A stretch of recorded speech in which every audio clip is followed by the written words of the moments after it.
Hello students. Students, आप सभी लोगों का आज की क्लास में बहुत बहुत स्वागत है। स्टूडेंट, जैसा कि हम लोगों को पता है कि हम लोग लेसन पढ़ रहे हैं डी और एफ ब्लॉक एलिमेंट्स।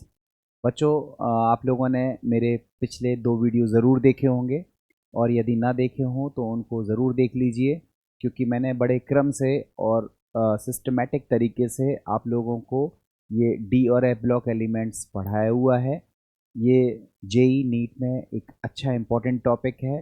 कई क्वेश्चंस इस लेसन से पूछे जाते हैं, और साथ ही साथ जो बच्चे बोर्ड भी दे रहे हैं उन बच्चों के लिए भी बता दूं, ये छोटा टॉपिक है और ये जल्दी तैयार होता है, बशर्ते आप इसको ईमानदारी से और जो प्रैक्टिस मांगता है ये चैप्टर, उस प्रैक्टिस के साथ अगर आप तैयारी करोगे तो आपको अच्छे मार्क्स भी मिलेंगे। तो हर एक लेवल के लिए ये अच्छा हमारा टॉपिक है, और उम्मीद कर रहा हूँ कि आप सभी लोगों ने प्रॉपर तरीके से वो 2 वीडियोस ज़रूर देखे होंगे। बच्चों, इन 2 वीडियोस में मैंने आपको प्रॉपर तरीके से बताया था कि डी ब्लॉक्स को एस और पी ब्लॉक के बीच में रखा गया है, 10 वर्गों में बांटा है, 4 श्रेणियों में बांटा है, 3D 4D 5D 6D, और प्रत्येक सीरीज़ में कौन कौन से एलिमेंट्स हैं, उनके इलेक्ट्रॉनिक विन्यास क्या हैं, इन सबको मैंने काफ़ी डिटेल में आपको डिस्कस करके बताया था। इसके बाद हम लोगों ने गुणों के बारे में अध्ययन करना स्टार्ट किया था। गुणों में अध्ययन करने के दौरान हमने आपको फिज़िकल प्रॉपर्टीज़ या भौतिक गुणों को बताया था, जिसमें हमने 2-3 टॉपिक्स आपको लेकर के बताए थे। एक था गलनांक। गलनांक मैंने बताया था, जैसे जैसे अयुग्मित इलेक्ट्रॉन पहले बढ़ते हैं वैसे वैसे पहले गलनांक बढ़ता है, फिर धीरे धीरे घटने लगता है। तो इस तरह से ग्राफ बनता है। क्यों बनता है ये डिटेल में मैं डिस्कस कर चुका हूँ। गलनांक बताया था, मैंने आपको कणन एंथैल्पी बताई थी, और कणन एंथैल्पी या जिसको हम बोलते हैं एंथैल्पी ऑफ एटोमाइजेशन भी हमने डिस्कस किया था। और उसके बाद में हम लोगों ने आयनाइजेशन एंथैल्पी या जिसको हम आयनन ऊर्जा कहते हैं, ये भी हमने आपको डिस्कस करके जितने भी क्वेश्चंस इससे क्रिएट होते हैं मैंने आपको बता दिए थे पिछले 2 वीडियोस में। आप प्रॉपर से उन वीडियोस को देखेंगे तो आपको निश्चित रूप से ये चीज़ें समझ में आ जाएंगी। बच्चों, आज हम लोग डी ब्लॉक के गुणों में कुछ और गुण हम लोग पढ़ने वाले हैं, और ये गुण और भी इंटरेस्टिंग है, बहुत पूछे जाते हैं, और मुझे उम्मीद है कि ये गुण आप देखते ही समझ जाओगे, देखते ही सीख जाओगे। जो भी टेक्निकलिटीज़ हैं वो आपको यहाँ पर मैं समझाता चलूँगा।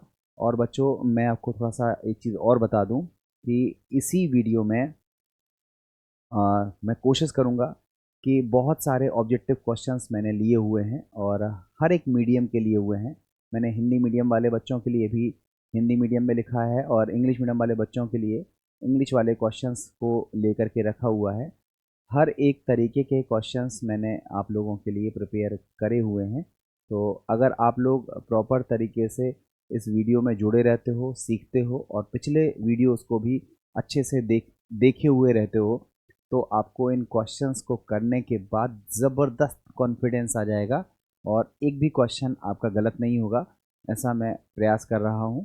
और आप लोगों को अगर पॉजिटिव आपका अप्रोच रहेगा तो आपको मैं सिखा भी बहुत अच्छा पाऊंगा। ठीक है, खैर, चलो अब हम लोग देखते हैं डी और एफ ब्लॉक एलिमेंट्स में वीडियो नंबर 3 है हमारा ये, और हम लोग डिस्कस कर रहे हैं ऑक्सीडेशन स्टेट की। बच्चों, यहाँ से देखिएगा, बहुत इंपॉर्टेंट टॉपिक है। जो डी और एफ ब्लॉक के तत्व होते हैं ये वेरिएबल ऑक्सीडेशन स्टेट शो करते हैं, परिवर्ती ऑक्सीकरण संख्या को प्रदर्शित करते हैं। तो ये इसका गुण है। देखो, लिखा है ट्रेंड का नाम है ऑक्सीडेशन स्टेट, और लिखा है all D block elements show variable oxidation state. ठीक है, इसमें एक्सेप्शन भी हैं। एक का नाम है स्कैंडियम और दूसरे का नाम है जिंक। ये स्कैंडियम और जो जिंक है, स्कैंडियम है और ये जो जिंक है, ये वेरिएबल ऑक्सीडेशन स्टेट को शो नहीं करता है 3D सीरीज में। ठीक है, इवन पूरे ओवरऑल डी ब्लॉक में 2 एलिमेंट्स हैं जो वेरिएबल ऑक्सीडेशन स्टेट शो नहीं करते हैं, उनका नाम है स्कैंडियम और जिंक। बात आती है बच्चों, ये वेरिएबल ऑक्सीडेशन स्टेट शो क्यों करते हैं? तो आप सभी बच्चों बताओ, जो हमारा डी और एफ ब्लॉक एलिमेंट्स है, सॉरी, जो हमारे डी ब्लॉक एलिमेंट्स हैं, उनका जो कॉन्फ़िगरेशन होता है वो क्या होता है? n-1 D 1 to 10, NS 1 to 2। आपको पता है ना, ये डी ब्लॉक के तत्वों का इलेक्ट्रॉनिक कॉन्फ़िगरेशन है। आप बताओ बच्चों, यहाँ पर जो आखिरी कक्षा है जिसको हम N बोल रहे हैं, उसका जो S उपकोष है उसमें 2 इलेक्ट्रॉन है, 1 and 2। और जो उससे पहले वाली कक्षा है जिसको हम लोग N-1 बोल रहे हैं, इसमें जो हमारा D है, इसमें इलेक्ट्रॉन्स कितने हैं, 1 से लेकर 10 तक। तो कहने का सेंस ये हुआ कि जो डी ब्लॉक एलिमेंट्स हैं, इसमें बाहर की 2 कक्षाएं इनकम्प्लीटली फिल्ड होती हैं, अपूर्ण भरी हुई होती हैं बाहर की 2 कक्षाएं। और जब इलेक्ट्रॉन बाहर की कक्षा के बॉन्ड बनाने में पार्टिसिपेट करते हैं और उससे अंदर वाली कक्षा के इलेक्ट्रॉन भी अगर बॉन्ड बनाने में पार्टिसिपेट करें, तो फिर वो एक से ज़्यादा प्रकार की ऑक्सीडेशन स्टेट शो करता है, जिसको हम क्या बोलते हैं, वेरिएबल ऑक्सीडेशन स्टेट, परिवर्ती ऑक्सीकरण संख्या। तो हम क्या बोलते हैं, अगर हम डेफिनेशन की बात करें, सॉरी आंसर्स की बात करें, कि अगर हम पूछें डी ब्लॉक के तत्व वेरिएबल ऑक्सीडेशन स्टेट क्यों शो करते हैं, परिवर्ती ऑक्सीकरण संख्या क्यों प्रदर्शित करते हैं, तो उसका आंसर होगा डी ब्लॉक के तत्वों में संयोजी कोश के इलेक्ट्रॉनों के साथ साथ उससे पूर्व वाले कोश के डी इलेक्ट्रॉन भी बंध बनाने में सहयोग करते हैं, इसलिए उन्हें हम कहते हैं कि ये परिवर्ती ऑक्सीकरण संख्या को प्रदर्शित करते हैं। उदाहरण के लिए आप लोग बताओ, ये जो आयरन है ये 2 रूपों में पाया जाता है, आपने सुना भी होगा। Fe2+ को हम बोलते हैं फेरस, और एक होता है Fe3+ जिसको हम बोलते हैं फेरिक। ठीक है, इसी तरह से Cu जो है वो 2 रूपों में मिलता है। Cu1+ को बोलते हैं क्यूप्रस, Cu2+ को बोलते हैं क्यूप्रिक। मरकरी भी 2 रूपों में मिलता है, एक होता है Hg1+, जिसको कुछ लोग क्या, जो लिखने का सही तरीका है वो क्या है, Hg22+, इसको पढ़ा जाता है मर्क्यूरस। और एक दूसरा होता है जिसको हम बोलते हैं Hg2+, जिसको हम बोलते हैं मर्क्यूरिक।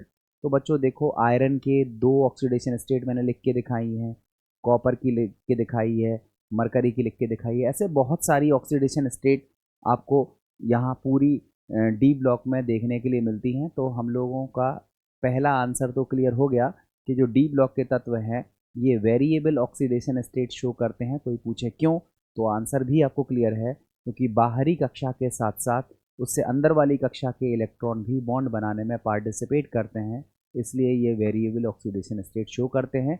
कोई पूछे कौन शो नहीं करता है, तो उसका आंसर है स्कैंडियम और जिंक।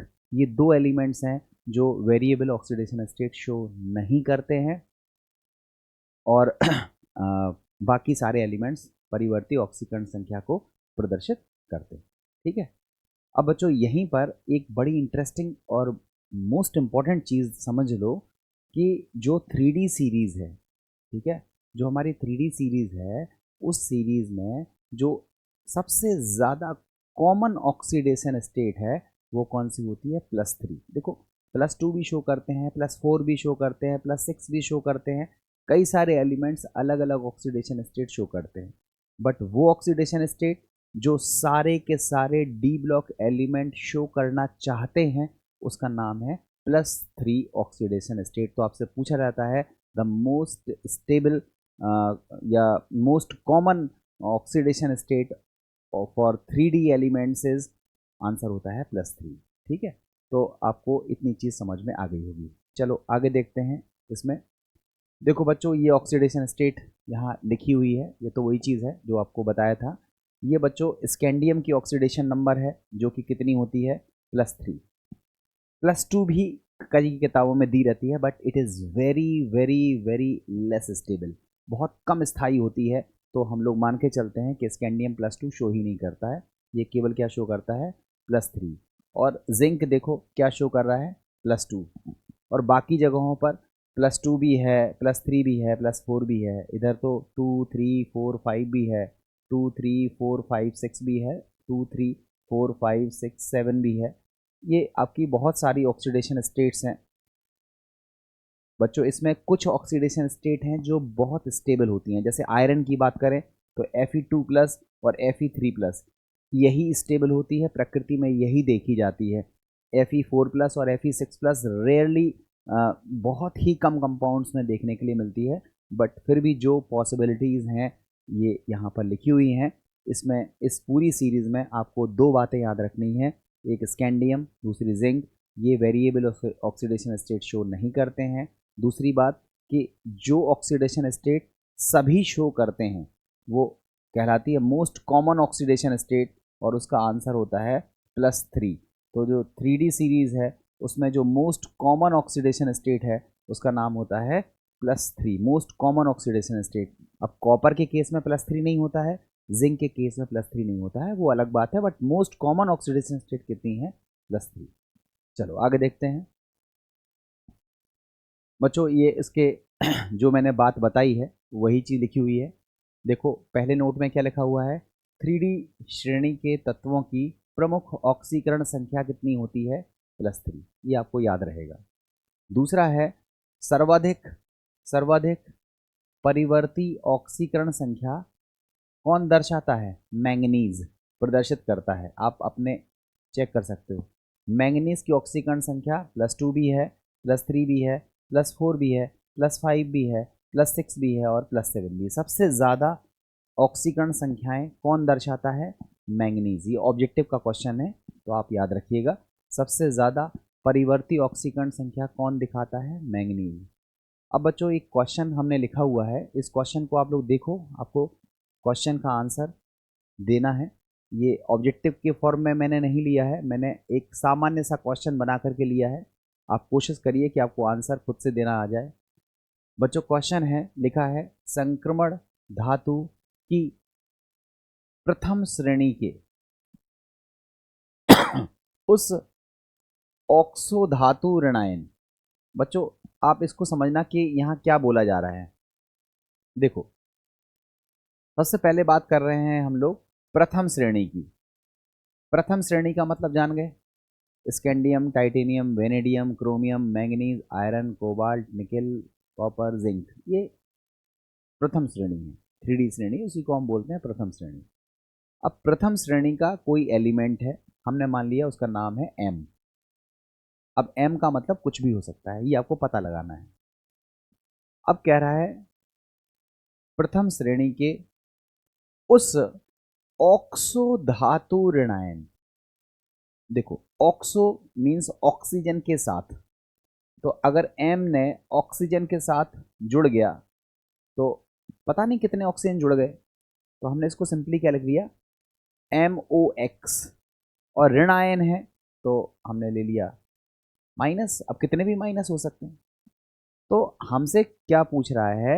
संक्रमण धातु की प्रथम श्रेणी के उस ऑक्सो धातु ऋणायन का नाम बताइए जिसमें धातु अपने वर्ग की संख्या के बराबर ऑक्सीकरण संख्या प्रदर्शित करती है। जैसे थोड़ी देर के लिए हम उदाहरण को ऐसे समझाएं बच्चों, ऐसे ये है, ठीक है। आप सब बच्चों ये बताओ, ये हमारा डी ब्लॉक है, इसका वर्ग नंबर कौन सा है? तो कहोगे 3। इसका वर्ग नंबर कौन सा है? 4। इसका वर्ग नंबर कौन सा है? 5। इसका वर्ग नंबर कौन सा है? 6, 7, 8, 9, 10, 11, 12। ये क्या है? ये वर्ग संख्या है। तो आपसे कह रहा है कि अगर कोई धातु ने ऑक्सीजन के साथ जुड़कर कोई धातु का ऑक्सो ऋणायन बनाया है, तो उस धातु के ऑक्सो ऋणायन में अगर हम उस धातु की ऑक्सीकरण संख्या निकालें तो ऑक्सीकरण संख्या किसके बराबर होनी चाहिए? उसकी वर्ग संख्या के बराबर होनी चाहिए। तो वह धातु आप बताओ कि वह कौन सी धातु है जिसका ऑक्सो ऋणायन अगर हम ले लें और फिर हम उस ऑक्सो ऋणायन में ऑक्सीकरण संख्या पता लगाएं तो वो जो ऑक्सीकरण संख्या है वो उसकी वर्ग संख्या के बराबर होती है। ऐसा हमारा क्वेश्चन में पूछा गया है, ऐसा हमारे क्वेश्चन में पूछा गया है। अब बच्चों इसके आंसर में आपको क्वेश्चन ज़्यादा समझने से बेहतर होगा कि आपको अपने ऑप्शंस को देखना है। आप अपने ऑप्शंस को देखोगे, विकल्प को देखोगे तो जल्दी आप अपने आंसर पर पहुंच जाओगे। जैसे हम एक ऑक्सो ऋणायन ले लें, मान लो हमने ले लिया Cr2O7 2-। देखो ये संक्रमण धातु है, किस सीरीज की है, प्रथम सीरीज की है, और ये ऑक्सीजन के साथ जुड़ करके इसने क्या बनाया है, ऑक्सो ऋणायन। अब आप बताओ, अगर हम कहें इसमें क्रोमियम की ऑक्सीकरण संख्या कितनी है, तो आप बोलोगे क्रोमियम की x मान लो, O की कितनी होती है -2, बराबर में कितना करोगे -2, तो आप कहोगे 2x - 14 बराबर -2। फाइनली सॉल्व करोगे तो 2x बराबर +12 और x बराबर कितना आएगा +6। तो आप बताओ ये क्या है, ये क्रोमियम धातु का ऑक्सो ऋणायन है, और इसमें क्रोमियम की ऑक्सीकरण संख्या कितनी निकली है 6। और आप बताओ कि क्रोमियम की जो वर्ग संख्या होती है, जो क्रोमियम की हमारी वर्ग संख्या होती है वो कितनी होती है, देख लो क्रोमियम की वर्ग संख्या कितनी है 6।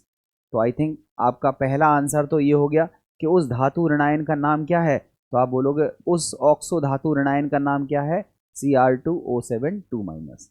एक और आप चॉइस ले सकते हो, एक और चॉइस है MnO4-। आप बताओ, ये भी तो देखो Mn मीन्स प्रथम श्रेणी की धातु का ऑक्सो ऋणायन है।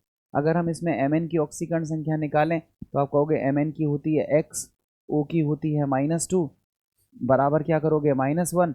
सॉल्व करने पर x बराबर कितना आएगा +7। तो आप बच्चों बताओ, यहाँ MnO4- को बोलते हैं ऑक्सो ऋणायन, धातु का ऑक्सो ऋणायन। इसमें Mn की ऑक्सीकरण संख्या कितनी है +7, और आप खुद से देखो Mn जो है वो किस वर्ग का तत्व है, तो आप कहोगे वर्ग संख्या 7 का तत्व है। तो Mn की ऑक्सीकरण संख्या वही आ रही है जो उसकी वर्ग संख्या है। तो हमें लगता है ये क्वेश्चन का आंसर आपको समझ में आ गया होगा। फिलहाल दो आंसर हैं, Cr2O7 2-, MnO4-।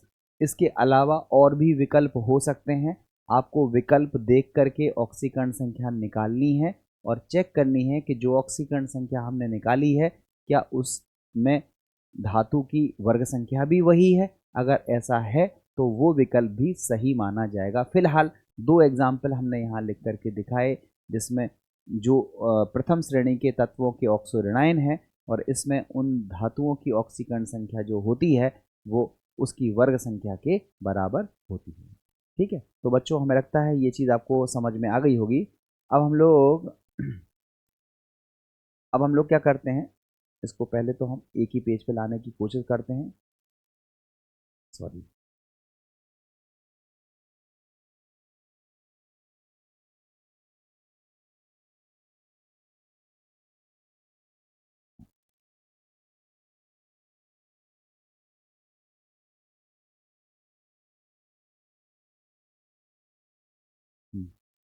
ठीक है बच्चों, तो हमें लगता है ये आपको समझ में आ गया होगा, और ये मैंने पूरा एक पेज पर ला दिया है।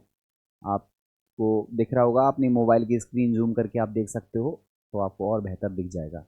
ठीक है, अब हम लोग बात करते हैं बच्चों एक और नेक्स्ट क्वेश्चन की। ये भी देखो ऑक्सीकरण संख्या पर आधारित क्वेश्चन है, सरल क्वेश्चन है और आपको आना चाहिए।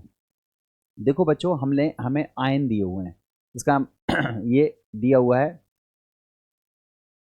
ये हमारा पहला आयन दिया हुआ है। इस आयन का फॉर्मूला है VO2 1+। दूसरा आयन है Cr2O7 2-, तीसरा है MnO4-। आपसे कह रहा है को उनकी बढ़ती ऑक्सीकारक क्षमता के क्रम में व्यवस्थित कीजिए। तो बच्चों आपको याद रखना है कि जो ऑक्सीकारक क्षमता होती है, जो हमारी ऑक्सीकारक क्षमता होती है, ऑक्सीकारक जो क्षमता होती है वह समानुपाती होती है, वह समानुपाती होती है किसके, धातु की ऑक्सीकरण संख्या। धातु की किसके समानुपाती होती है, ऑक्सीकरण संख्या के समानुपाती होती है। तो आप बच्चों बताओ, जो VO2+ है, जो VO2+ है, इसमें हम पूछें वेनेडियम की ऑक्सीकरण संख्या कितनी है, तो कहोगे x + 2 × -2 बराबर +1। फाइनली सॉल्व करोगे x बराबर कितना आएगा +5। हम आपसे पूछें Cr2O7 2- में क्रोमियम की ऑक्सीकरण संख्या कितनी है, तो आप बोलोगे 2x + 7 × -2 बराबर -2। फाइनली सॉल्व करोगे 2x बराबर 12 और x बराबर कितना आएगा +6। और अगर तीसरा जो बच गया उसका ऑक्सीकरण संख्या निकालें, जो कि है MnO4 माइनस, इसमें हम पूछें Mn का ऑक्सीकरण संख्या कितना है, तो x प्लस 4 इंटू -2 बराबर -1। फाइनली सॉल्व करोगे x बराबर कितना आया, +7। तो बच्चों देखो, ऑक्सीकरण संख्या आपने तीनों की निकाल ली। अब आप बताओ, आपने क्या कहा कि अगर ऑक्सीकरण संख्या ज़्यादा है तो ऑक्सीकारक क्षमता ज़्यादा होगी। तो आपका आंसर क्या होगा, ऑक्सीकारक क्षमता का बढ़ता हुआ क्रम क्या होगा। अगर हम पूछें ऑक्सीकारक क्षमता का बढ़ता हुआ क्रम क्या होगा, तो कहोगे सबसे कमज़ोर ऑक्सीकारक कौन है, VO2 प्लस। उससे प्रबल कौन है, Cr2O7 2 माइनस। और सबसे प्रबल कौन सा है, और सबसे प्रबल ऑक्सीकारक हमारा कौन सा हो जाएगा, सबसे प्रबल ऑक्सीकारक हो जाएगा MnO4 माइनस। ये क्रम किसका क्रम है, ये हो जाएगा ऑक्सीकारक, ये हो जाएगा ऑक्सीकारक क्षमता का, ऑक्सीकारक क्षमता का बढ़ता क्रम, ऑक्सीकारक क्षमता का बढ़ता क्रम लिख लेना पूरा। ऑक्सीकारक क्षमता का बढ़ता हुआ क्रम आपका हो, ये हो जाएगा। अब हम आपको चॉइस दे सकते थे, पूछ सकते थे कि कौन सा ऑक्सीकारक प्रबल है, कौन सा ऑक्सीकारक दुर्बल है। तो ऐसे कई सारे क्वेश्चंस यहाँ पर क्रिएट हो सकते थे। फिलहाल एक क्वेश्चन मैंने आपको करके दिखाया है, इस जैसे बहुत सारे क्वेश्चंस आप बना सकते हो।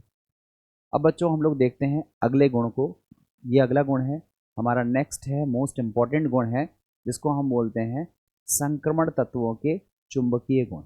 बच्चों इसको ध्यान से देखो, चुंबकीय गुण खूब पूछा जाता है, इसके बहुत क्वेश्चन ऑब्जेक्टिव में पूछे जाते हैं, और लगभग लगभग हर एग्ज़ाम में इससे रिलेटेड क्वेश्चंस कई कई बार पूछे गए हैं। तो देख लेते हैं, छोटा सा टॉपिक है चुंबकीय गुण। बच्चों सबसे पहले तो आप चुंबकीय गुण को दो तीन चीज़ों के प्रोस्पेक्टिव में देखो। ये हमारे पास चुंबक है, मान लिया ये नॉर्थ पोल है, ये हमारे पास एक साउथ पोल है, और इस पर हमने एक प्लेट रखी, और उस प्लेट पर हमने क्या रख दिया, चुंबकीय पदार्थ रख दिया। मतलब कोई पदार्थ रख दिया, हमें नहीं पता है कौन सा पदार्थ है। अब हमने जब पदार्थ रखा तो हमने क्या देखा कि अरे ये जो पदार्थ है ये तो उत्तरी ध्रुव की तरफ चला गया, इकट्ठा हो गया।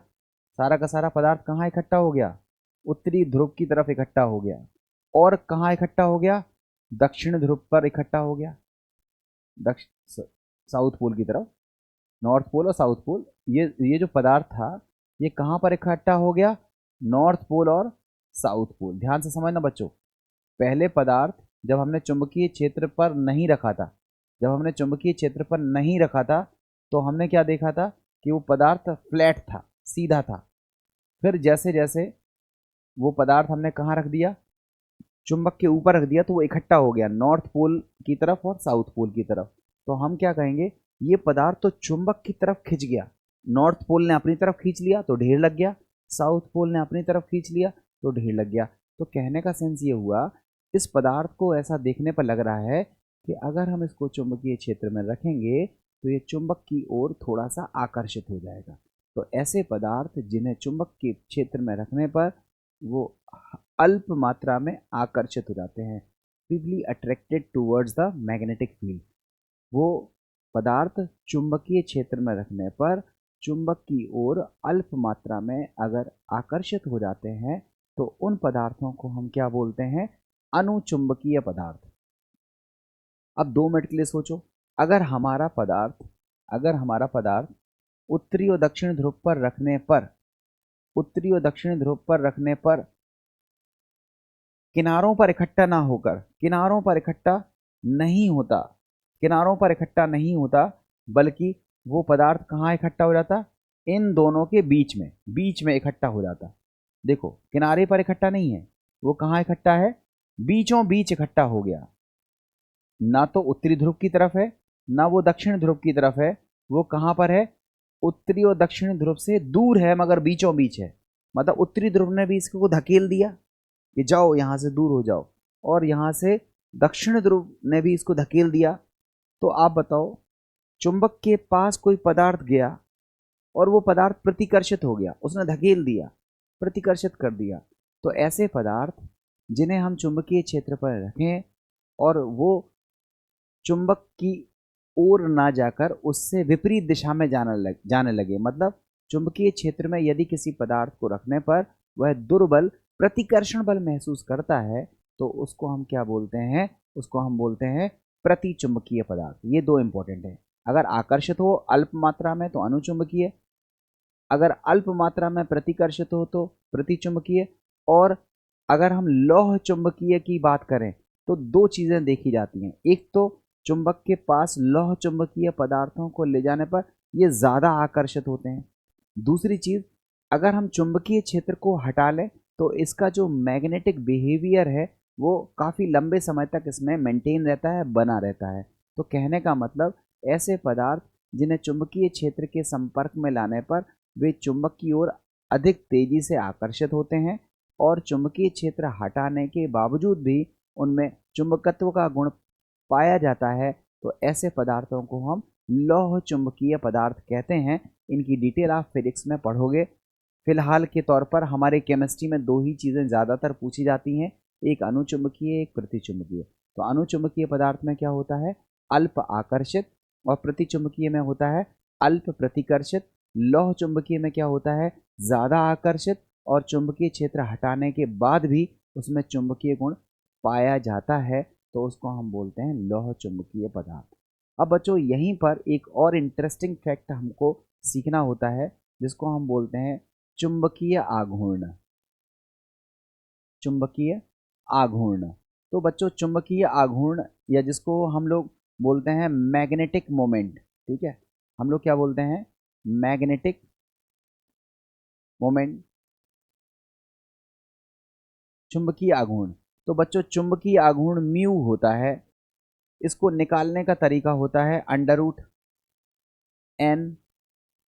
√n+2, ये इसका सूत्र है। और ये इसका मात्रक है जिसको हम बोलते हैं Bm, जिसको हम बोलते हैं बोहर मैग्नेटॉन, बोहर मैग्नेटॉन, ये इसका मात्रक होता है, शॉर्ट में Bm लिखते हैं। और ये हमारा सूत्र है और इस सूत्र से हम क्या निकालते हैं, चुंबकीय आघूर्ण की गणना करते हैं। और जो चुंबकीय आघूर्ण होता है उसमें ये जो n है ये कहलाता है अयुग्मित इलेक्ट्रॉनों की संख्या। अब बच्चों जैसे हमने आपसे क्वेश्चन पूछा, हमारा क्वेश्चन है कि बताओ Fe2+ का चुंबकीय आघूर्ण कितना है, Fe2+ का चुंबकीय आघूर्ण कितना है। तो आप सबसे पहला काम क्या करोगे, आप सबसे पहला काम क्या करोगे कि आपको चुंबकीय आघूर्ण अगर निकालना है तो आपको अयुग्मित इलेक्ट्रॉन निकालने पड़ेंगे। तो आप बताओ Fe का विन्यास क्या होता है, परमाणु क्रमांक होता है 26। इसका विन्यास क्या सिखाया था, इसका विन्यास होता है आर्गन। फिर क्या होता है 3d6 4s2, ये होता है Fe का। अब हमसे पूछा गया है Fe2+, तो आप कहोगे ठीक है Fe2+ का विन्यास लिखेंगे तो आर्गन तो ज्यों का त्यों है, आपको तो 2 इलेक्ट्रॉन निकालने हैं और 2 इलेक्ट्रॉन कहाँ से निकलेंगे, s से। तो 4s हो जाएगा 0 और 3d हो जाएगा 6। अब इस 3d में इलेक्ट्रॉन्स को भर के देखो तो आपको पता है d में कितने कक्षक होते हैं, 5। इलेक्ट्रॉन्स कितने भरने हैं, 6, 1 2 3 4 5 और ये 6। तो डी में 6 इलेक्ट्रॉन्स को भरना है। आप बताओ ये इलेक्ट्रॉन तो जोड़ेदार है, अयुग्मित नहीं है, मगर ये सारे इलेक्ट्रॉन कैसे हैं, अकेले अकेले हैं, मीन्स अयुग्मित हैं। तो अयुग्मित इलेक्ट्रॉनों की संख्या कितनी है, 4। तो अगर हमसे पूछा जाए चुंबकीय आघूर्ण बताओ तो आप सूत्र में मान रखोगे 4 × 4+2, तो 6 चौके 24, तो म्यू बराबर हो जाएगा √24, जिसको सॉल्व करोगे तो लगभग 4.9 आएगा और मात्रक होगा बोर मैग्नेटॉन। तो बच्चों इस तरह से हमने Fe2+ का चुंबकीय आघूर्ण निकाल लिया। तो चुंबकीय आघूर्ण किसका निकाला जाता है, ध्यान से समझना बच्चों, चुंबकीय आघूर्ण किसका निकाला जाता है, अनुचुंबकीय पदार्थों का। अनुचुंबकीय पदार्थों का चुंबकीय आघूर्ण निकलता है। प्रतिचुंबकीय पदार्थ में चुंबकीय आघूर्ण 0 होता है। क्यों, क्योंकि अनुचुंबकीय पदार्थ वो होते हैं जिनमें अयुग्मित इलेक्ट्रॉन पाए जाते हैं, वो चुंबक की ओर अल्प आकर्षित होते हैं। ये परिभाषा तो है ही, साथ ही साथ इसको हम कैसे जस्टिफाई करते हैं कि कौन से पदार्थ चुंबक की ओर आकर्षित होंगे, तो उसका तरीका है कि यदि पदार्थों का इलेक्ट्रॉनिक विन्यास लिखने पर, यदि तत्वों का इलेक्ट्रॉनिक विन्यास लिखने पर, यदि आयनों का इलेक्ट्रॉनिक विन्यास लिखने पर हम देखते हैं कि उसमें अनपेयर्ड इलेक्ट्रॉन्स पाए जाते हैं, अयुग्मित इलेक्ट्रॉन्स पाए जाते हैं, तो वे चुंबकीय क्षेत्र में रखने पर अल्प आकर्षित होते हैं, मतलब अणुचुंबकीय गुण दर्शाते हैं। और उस अणुचुंबकीय गुण की कैलकुलेशन कैसे करते हैं? सूत्र होता है म्यू बराबर √n+2 मात्रक होता है Bm। प्रतिचुंबकीय पदार्थ में अयुग्मित इलेक्ट्रॉन होते ही नहीं है, अनपेयर्ड इलेक्ट्रॉन्स होते ही नहीं है, तो ये कैसे होते हैं? प्रतिचुंबकीय। और अगर हम इनको चुंबकीय क्षेत्र में रखें तो ये अल्प मात्रा में क्या हो जाते हैं? प्रतिकर्षित हो जाते हैं। ये प्रतिचुंबकीय पदार्थ की विशेषता है। लौह चुंबकीय आपसे डायरेक्टली यहाँ नहीं पूछा जाता है, उसको पूछने के तरीके आपको फिजिक्स में बताए जाएंगे। अब बच्चों, जैसे हमने एक क्वेश्चन और ले लिया, फॉर एग्जांपल हमारे पास क्वेश्चन है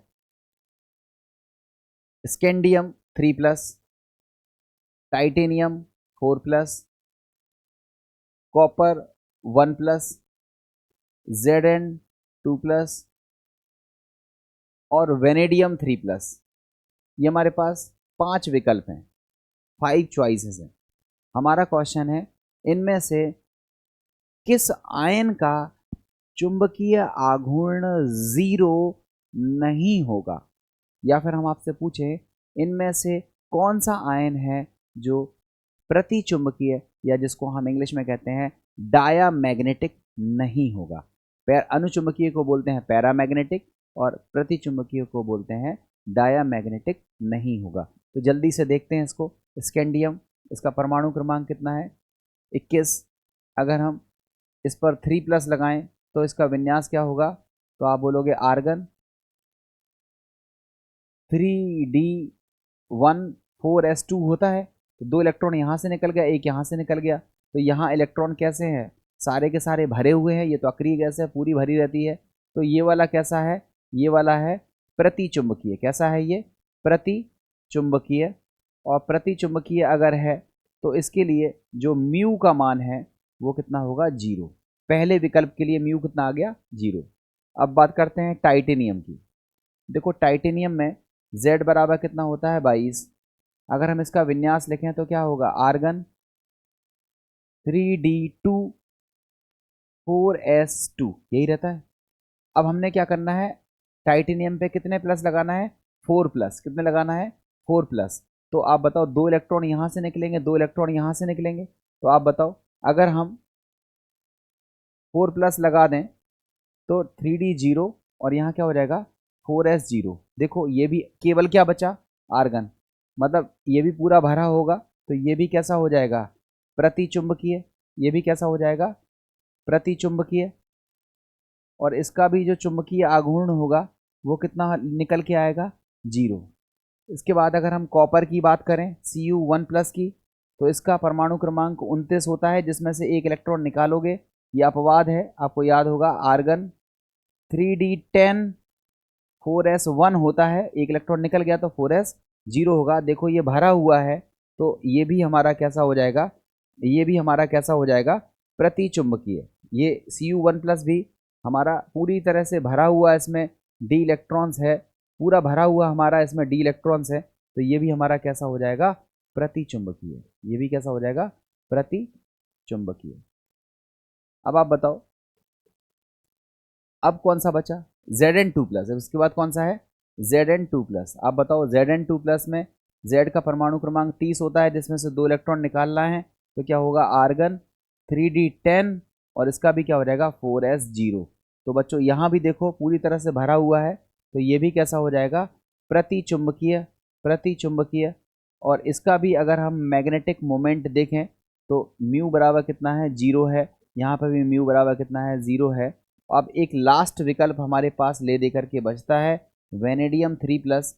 इसका परमाणु क्रमांक होता है 22 और इसका अगर हम विन्यास लिखें 3 इलेक्ट्रॉन निकालने के बाद तो क्या आएगा? आर्गन 3d1 और 4s0।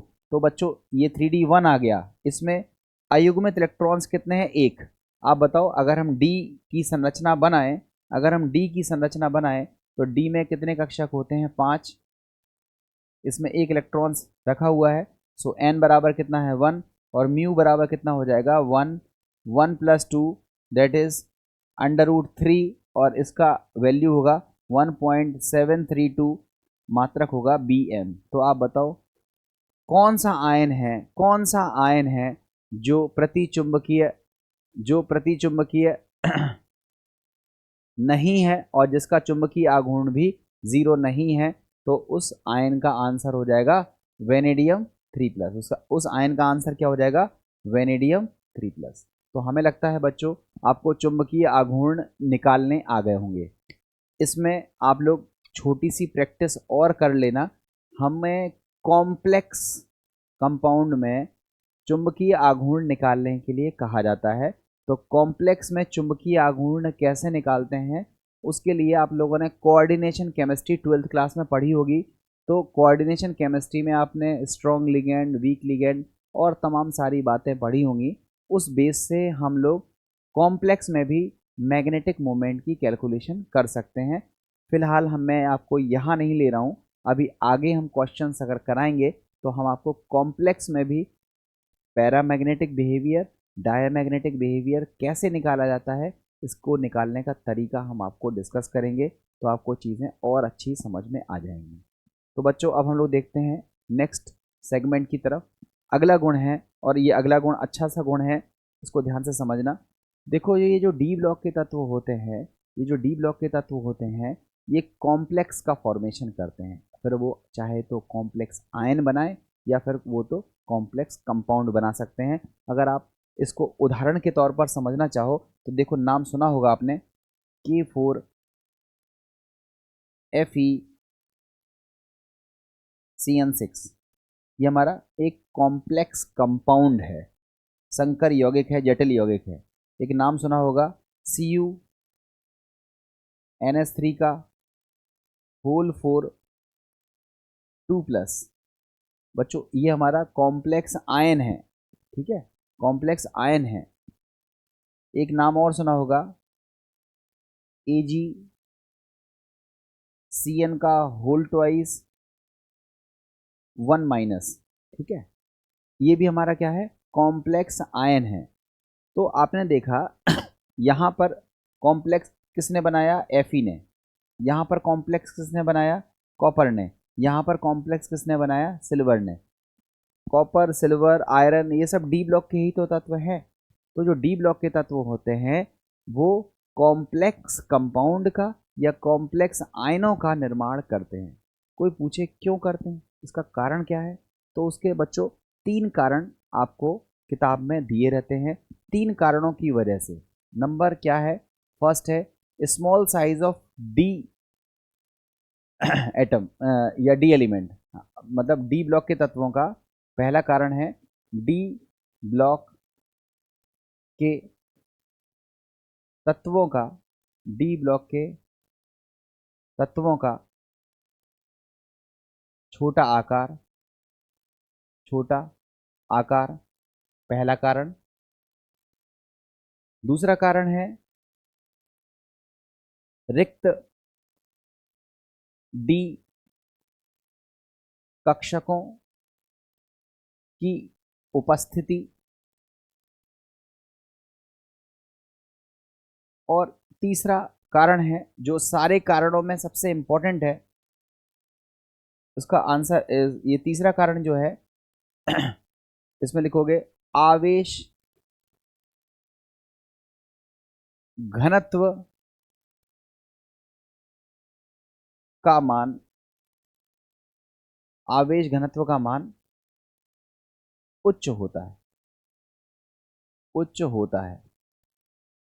बच्चों इन 3 कारणों की वजह से जो डी ब्लॉक के तत्व हैं वो कॉम्प्लेक्स आयन या कॉम्प्लेक्स कंपाउंड का फॉर्मेशन करते हैं। तो बच्चों इसको याद कर लीजिएगा, डी ब्लॉक के तत्व कॉम्प्लेक्स का फॉर्मेशन क्यों करते हैं। मैं और ज़्यादा डिटेल में यहाँ नहीं पढ़ा रहा हूँ क्योंकि कॉम्प्लेक्स की केमिस्ट्री को हम लोग कोऑर्डिनेशन केमिस्ट्री में हम लोग पढ़ते हैं और वो पूरा का पूरा चैप्टर है। तो आप वहाँ पर सीखिएगा, बहुत डिटेल में हम आपको वहाँ पर बताएंगे। फिलहाल के लिए अगर हम आपसे पूछें कि डी ब्लॉक के तत्व कॉम्प्लेक्स का फॉर्मेशन क्यों करते हैं तो आप क्या बताओगे, because of its small size, because of presence of vacant d orbitals and because of high charge density. आवेश घनत्व का जो वैल्यू है वो उच्च होता है, रिक्त डी कक्षकों का उपस्थिति होता है और आकार इनका कैसा होता है, छोटा होता है। इन 3 कारणों की वजह से ये क्या बनाते हैं, कॉम्प्लेक्स। और कॉम्प्लेक्स के उदाहरण मैंने आपको 2-3 लिख के बताए हैं, ऐसे 50 उदाहरण आपको कॉम्प्लेक्स में मिल जाएंगे, ये आप वहाँ पर देख लेना। अब बच्चों नेक्स्ट हमारा गुण है जिसको हम बोलते हैं कैटालिटिक प्रॉपर्टी। कैटालिटिक प्रॉपर्टी या जिसको हम बोलते हैं उत्प्रेरकीय गुण। बच्चों इसमें ज़्यादा कुछ खास नहीं है, 1 मिनट का गुण है, आप तुरंत सीख लोगे। आप लोगों ने बच्चों देखा होगा जितना भी रिएक्शंस हम केमिस्ट्री में पढ़ते हैं उसमें अधिकांश जगहों पर कैटलिस्ट की ज़रूरत पड़ती है। कैटलिस्ट क्या होते हैं, कैटलिस्ट वो पदार्थ होते हैं जो रिएक्शन में पार्टिसिपेट तो नहीं करते हैं मगर अपनी प्रेजेंस से वो रिएक्शंस की स्पीड को बढ़ा भी देते हैं और वो घटा भी देते हैं। तो ऐसे पदार्थों को हम क्या बोलते हैं, कैटलिस्ट। तो कैटलिस्ट जो होते हैं वो होते तो बहुत सारे हैं, कई तरीके से कैटलिस्ट बनते हैं, मगर हम क्या देखते हैं कि जो डी ब्लॉक के एलिमेंट्स हैं इसमें से बहुत सारे एलिमेंट ऐसे होते हैं जो कैटलिस्ट का काम करते हैं। जैसे आपने निकल का नाम सुना होगा, निकल बहुत जगहों पर कैटलिस्ट का काम करता है। पैलेडियम का नाम सुना होगा, प्लेटिनम का नाम सुना होगा, कॉपर का नाम सुना होगा, आयरन के ऑक्साइड्स का नाम सुना होगा, वेनेडियम के पेंटा ऑक्साइड्स का नाम सुना होगा, V2O5। ये सल्फर डाइऑक्साइड सल्फ्यूरिक अम्ल बनाने की विधि में जो हमारी संपर्क विधि होती है उसमें कैटलिस्ट का काम करता है। तो बच्चों बहुत सारी रिएक्शंस में जो कैटलिस्ट होते हैं उनमें हम देखते हैं कि डी ब्लॉक के तत्व कैटलिस्ट का काम कर रहे हैं। तो हमारे दिमाग में क्वेश्चन आता है, भाई ऐसा डी ब्लॉक में क्या होता है कि वो कैटलिस्ट का काम करने लगते हैं। तो बच्चों कैटलिस्ट का काम कौन करता है उसको बताने के लिए हमारे पास जो लॉजिक हमारा निकल के आया वो ये था कि डी ब्लॉक के तत्वों के पास रिक्त डी कक्षक होते हैं और साथ ही साथ ये परिवर्ती ऑक्सीकरण संख्या वेरिएबल ऑक्सीडेशन स्टेट को शो करते हैं। इस वजह से ये कैटालिटिक बिहेवियर को शो कर पाते हैं या उत्प्रेरकीय गुण को प्रदर्शित कर पाते हैं। तो बच्चों अगर कोई पूछे कि डी ब्लॉक एलिमेंट्स कैटलिस्ट की तरह बिहेव क्यों करते हैं तो आप आंसर दोगे, इसमें रिक्त डी कक्षकों की उपस्थिति होती है, वेकेंट डी ऑर्बिटल प्रेजेंट होते हैं और साथ ही साथ इसमें क्या होता है, वेरिएबल ऑक्सीडेशन स्टेट को शो करने का टेंडेंसी होता है, परिवर्ती ऑक्सीकरण संख्या को प्रदर्शित करने का गुण होता है। इन्हीं दोनों कारणों के संयुक्त प्रभाव की वजह से बहुत सारे डी ब्लॉक के जो एलिमेंट्स होते हैं वो कैटलिस्ट की तरह या उत्प्रेरक की तरह गुण प्रदर्शित करते हैं। तो बच्चों इसमें जो भी चीज़ थी वो मैंने बोल दी है, अब हर चीज़ को लिखना पॉसिबल नहीं है तो ये आप खुद से लिख करके समझ सकते हो। क्वेश्चंस लगाएंगे तो आपको इसका महत्व खुद ब खुद समझ में आ जाएगा। अब बच्चों हमारे पास है अंतराकाशी यौगिक बनाने की प्रवृत्ति, जिसको बोलते हैं इंटरस्टिशियल कंपाउंड्स बनाने की टेंडेंसी। अब जो इंटरस्टिशियल कंपाउंड्स होते हैं उसको आप ऐसे समझो, जैसे हम थोड़ी देर की बात करें, जैसे मैंगनीज है तो मैंगनीज का एक क्रिस्टल है।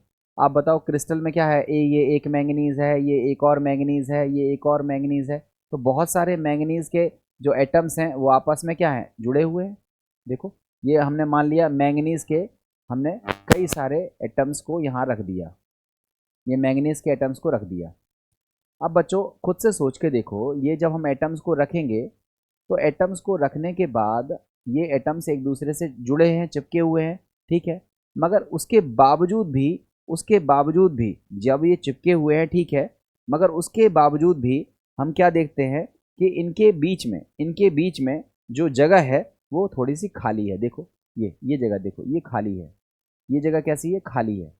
आप बताओ जैसे कंचे हैं, कंचे अगर आप किसी गिलास में भर दो तो कंचे दिखेंगे कि गिलास तो भर गया है, बट बेसिकली कंचों के बीच में क्या रहती है, छोटी सी जगह रहती है। और उस जगह में अगर उस जगह में हम क्या करें, उस जगह में हम एक छोटा सा एक दूसरा सा एलिमेंट हम अगर इसके अंदर भर दें, ये उस जगह के अंदर अगर हम एक दूसरा एलिमेंट भर दें, ये एलिमेंट हमने भर दिया तो वो जाकर के उस जगह में बैठ जाएगा। तो इस कंपाउंड्स को हम बोलते हैं इंटरस्टिशियल कंपाउंड्स। तो ध्यान से समझिएगा, हमारे पास धातु तो डी ब्लॉक की है मगर उस धातु के क्रिस्टल लैटिस में, क्रिस्टल जालक में जो इंटरस्टिशियल साइट्स हैं, अंतराकाशीय स्थान हैं, अगर उन स्थान में छोटा कोई अन्य धातु या अधातु आकर के बैठ जाए, जुड़ जाए, तो हम क्या देखते हैं कि वो जो कॉम्प्लेक्स, वो जो यौगिक बनते हैं उसको हम बोलते हैं अंतराकाशीय यौगिक, या इसको बोलते हैं इंटरस्टिशियल कंपाउंड। देखो Mn4n, इसका मतलब है Mn का एक क्रिस्टल जालक होगा जिसमें इंटरस्टिशियल साइट्स में कौन बैठ गया होगा? नाइट्रोजन। ये देखो टाइटेनियम का क्रिस्टल होगा और इसमें इंटरस्टिशियल साइट में कौन बैठ गया होगा? कार्बन। आयरन का क्रिस्टल रहा होगा और इंटरस्टिशियल साइड में कौन बैठा होगा? हाइड्रोजन। वेनेडियम का क्रिस्टल रहा होगा और इंटरस्टिशियल साइड पर कौन बैठा होगा? हाइड्रोजन।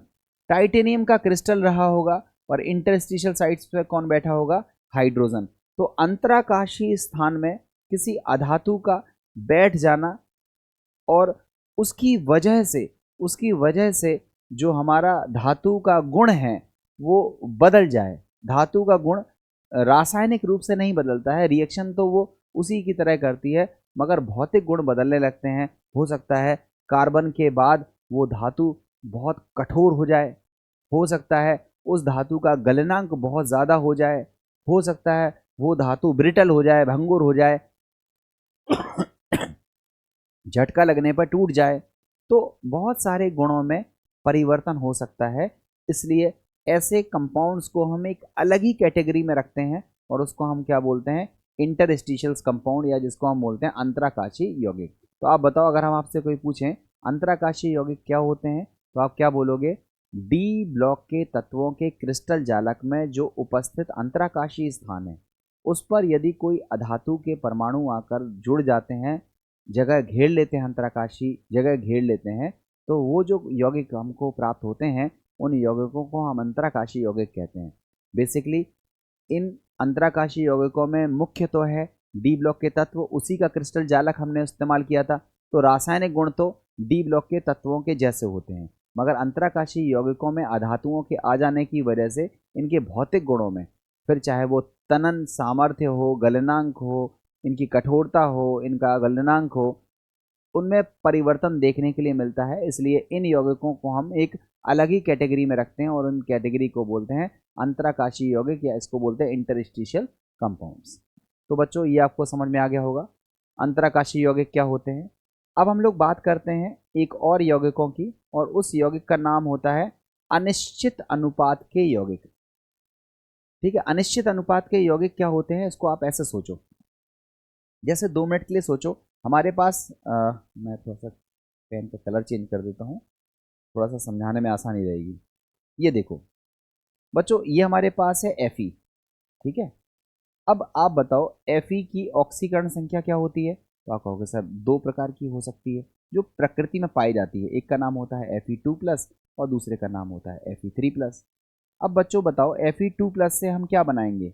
हम Fe2+ से बनाएंगे FeO, और Fe3+ से क्या बनाएंगे? Fe2O3, यही तो बनाएंगे। आप खुद से देखो, Fe से अगर 2+ से बनेगा तो फेरस ऑक्साइड, 3+ से बनेगा तो फेरिक ऑक्साइड। अब बच्चों अगर हम FeO की बात करें तो FeO में जो हमारा अनुपात है वो कितना अनुपात है? 1:1। एक Fe है, एक O है। इसका मतलब अगर 100 Fe होंगे तो 100 O होंगे। अब 2 मिनट के लिए सोचो, अगर FeO में हमारे पास क्रिस्टल किसका है? फेरस ऑक्साइड का। अब 2 मिनट के लिए सोचो कि हमारे उस फेरस ऑक्साइड में थोड़ा बहुत कण किसका आ गया? Fe2O3 का। क्यों? आयरन तो दोनों रूपों में पाया जाता है, FeO के रूप में भी पाया जाता है, Fe2O3 के रूप में भी पाया जाता है। मगर यदि हमने क्रिस्टल प्रकृति से प्राप्त किया और कहा कि ये तो फेरस ऑक्साइड का क्रिस्टल है, इसमें तो 100 Fe होने चाहिए और 100 O होने चाहिए, मगर हमने क्या देखा कि एक FeO अलग हो गया, एक FeO अलग हो गया, इसका मतलब 100 में से एक Fe कम हो गया तो कितना हो गया? 99। और एक O कम हो गया, इसका मतलब O भी कितना हो गया? 99। और इसकी जगह पर एक मत कम करो, आप कम करो 2 कम करते हैं, ठीक है, 2 कम करते हैं। अगर हमने 2 Fe कम कर दिए और 2 O कम कर दिए, तो आप बताओ 2 Fe कम करने पर Fe कितने हो जाएंगे 98, और 2 O कम करने पर O कितने हो जाएंगे 98।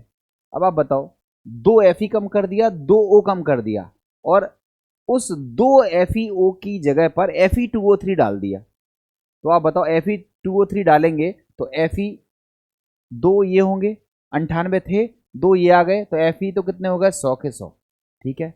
मगर जो O थे वो 98 तो थे, 3 ये आ गए, तो 98 और 3 कितने हो गए 101। तो आप बताओ पहले अनुपात कितना था, पहले अनुपात था 100:100, दैट इज 1:1। अब कितना हो गया 100:101, इसका मतलब अनुपात क्या हो गया 1:0.9 मान लो, 99 मान लो। तो आप खुद बताओ अनुपात में अंतर आ गया ना। तो कहने का मतलब ये हुआ कि हमारा जो डी ब्लॉक का तत्व है वो वेरिएबल ऑक्सीडेशन स्टेट शो कर सकता है, परिवर्ती ऑक्सीकरण अवस्था को प्रदर्शित कर सकता है। इसलिए जिस भी क्रिस्टल को हम उठाकर देखते हैं वो क्रिस्टल प्योरेस्ट फॉर्म में नहीं रहता है, वो एक से ज़्यादा ऑक्सीकरण अवस्थाओं के कॉम्बिनेशन से मिलकर बना होता है, और ऐसे कंपाउंड्स को हम क्या बोलते हैं अनिश्चित अनुपात के यौगिक। और अनिश्चित अनुपात के अगर हम यौगिकों को देखें तो मैंने कुछ यौगिक लिख रखे हैं। इसमें एक यौगिक है जिसका नाम है FeO। ये जो FeO है हमें लगता है कि ये निश्चित अनुपात है, बट एक्चुअली जब हम प्रकृति में देखते हैं तो FeO की जो वैल्यू है वो Fe 0.94 O से बदलती है, और कहाँ तक बदलती है Fe 0.84 O तक। बच्चों याद रखना है, जिसमें धातु के आगे दशमलव वाली संख्या लिखी हो, जिसमें डी ब्लॉक के धातु के आगे दशमलव वाली संख्या लिखी हो, तो ऐसे कंपाउंड्स हम इन कंपाउंड्स को क्या बोलते हैं अनिश्चित अनुपात के यौगिक। ठीक है, आई थिंक आपको समझ में आ गया होगा अनिश्चित अनुपात के यौगिकों का निर्माण भी कौन करता है, डी ब्लॉक के तत्व करते हैं। और यहाँ तक चीज़ें आपको समझ में आ गई होंगी। अब बच्चों हम लोग देखते हैं मोस्ट इम्पॉर्टेंट जो बहुत पूछा जाता है ये है रंगीन यौगिक बनाने की प्रवृत्ति। रंगीन यौगिक बनाने की प्रवृत्ति ये खूब पूछी जाती है। बच्चों हम क्या देखते हैं, दो चीज़ें यहाँ देखी जाती हैं। रंगीन यौगिक बनाने के खूब सारे क्वेश्चन आपसे पेपर में आते हैं। आपको करना क्या है, आपको सबसे पहले जो भी डी ब्लॉक का तत्व दिया है उसकी ऑक्सीकरण संख्या आपने फाइंड आउट करनी है, और ऑक्सीकरण संख्या के बाद आपको उसका इलेक्ट्रॉनिक विन्यास लिखना है, और पहले ये देखना है कि क्या उसमें अयुग्मित इलेक्ट्रॉन है या उसमें युग्मित इलेक्ट्रॉन है। अगर उसमें युग्मित इलेक्ट्रॉन है, पेयर्ड इलेक्ट्रॉन है, तो फिर वह पदार्थ कलरलेस होगा, रंगहीन होगा। और यदि उसमें अयुग्मित इलेक्ट्रॉन है तो उसमें कलर पाए जाने की संभावना हो सकती है। ध्यान से सीखना, हमारा टारगेट क्या है कि पहले आपको इलेक्ट्रॉनिक कॉन्फ़िगरेशन लिखना है। किसका, धातु का या धातु आयन का। वो धातु आयन आपको सवाल में दी होगी या निकालनी पड़ेगी। तो आपको पहला काम करना है उसका इलेक्ट्रॉनिक कॉन्फ़िगरेशन लिखना है, और इलेक्ट्रॉनिक कॉन्फ़िगरेशन जब आप लिख लोगे तब आप दो चीज़ें नोटिस करोगे। अगर आप उसमें देखोगे कि D10 है या D0 है, मतलब या तो D इलेक्ट्रॉन है ही नहीं या फिर उसमें D इलेक्ट्रॉन्स हैं वो पूरी तरह भरे हुए हैं, D10 है, तो हम क्या बोलेंगे कि ऐसा कंपाउंड कैसा होगा, कलरलेस होगा, रंगहीन होगा, और उसमें किसी भी प्रकार का कलर देखने के लिए नहीं मिलेगा। यदि हमारे D इलेक्ट्रॉन्स इनकम्प्लीटली फिल्ड हैं, मतलब D1 D2 D3 D8 D9 तक हों, D10 नहीं होना चाहिए, तो हम क्या देखते हैं कि वहाँ पर कलर की संभावना डेवलप होती है, वहाँ कलर देखने के लिए मिलते हैं। क्यों देखने के लिए मिलते हैं, क्योंकि वहाँ पर एक घटना होती है जिसको हम बोलते हैं DD संक्रमण, या जिसको हम बोलते हैं DD ट्रांजिशन। और DD ट्रांजिशन की वजह से एनर्जी एब्जॉर्ब होती है एक वेवलेंथ की, और इमिट होती है, या जो अवशेष एनर्जी है वो दूसरे वेवलेंथ की होती है।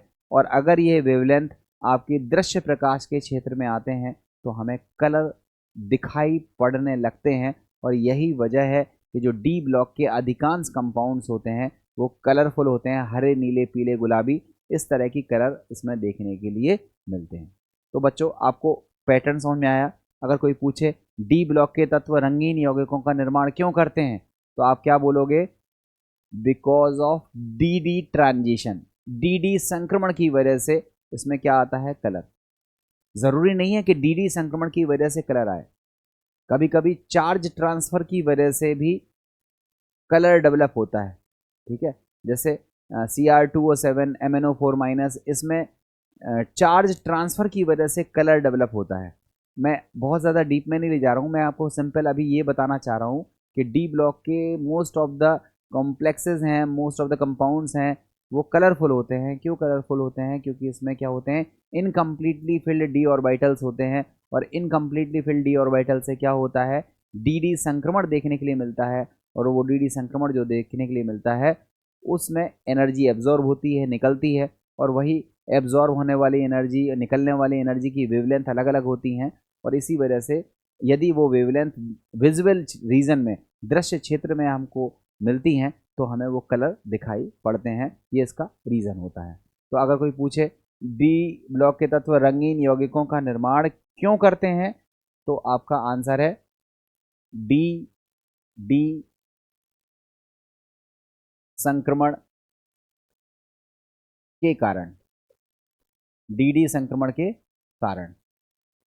और डी संक्रमण कोई पूछे क्यों होता है, तो आप क्या बोलोगे, अयुग्मित इलेक्ट्रॉन की उपस्थिति के कारण। अयुग्मित इलेक्ट्रॉन की उपस्थिति में क्या होता है, डी संक्रमण। कैसे, इसको समझने के लिए आप एक डायग्राम से समझ सकते हो। बच्चों, आपको पता है जो डी ब्लॉक है उसमें 5 कक्षक होते हैं। ये कोऑर्डिनेशन केमिस्ट्री में आप और डिटेल में पढ़ोगे। इसका नाम है DXY, DYZ, DZX, DX² - Y² और DZ²। ये हमारे पास डी ऑर्बिटल्स हैं, 5 होते हैं, पांचों की एनर्जी बराबर होती है। इसको बोलते हैं डी जनरेट डी ऑर्बिटल्स। जब ये 2 भागों में ब्रेक होते हैं तो कुछ एक की एनर्जी घट जाती है, जिसकी एनर्जी घट गई इसको बोलते हैं T2G, और जिसकी एनर्जी बढ़ गई उसको बोलते हैं EG। ये पढ़ा होगा आपने। अब आप बताओ, अगर इसमें एक इलेक्ट्रॉन है, मान लो एक इलेक्ट्रॉन है, तो वो एक इलेक्ट्रॉन यहाँ है, यहीं भरेगा। अब अगर इसको ऊर्जा मिल गई, एनर्जी मिल गई, अगर इस इलेक्ट्रॉन को हमने क्या दे दी, ऊर्जा दे दी, इस इलेक्ट्रॉन को हमने ऊर्जा दे दी, तो ऊर्जा पा करके ये इलेक्ट्रॉन क्या होगा, ऊंची कक्षा में चला जाएगा, यहाँ चला जाएगा।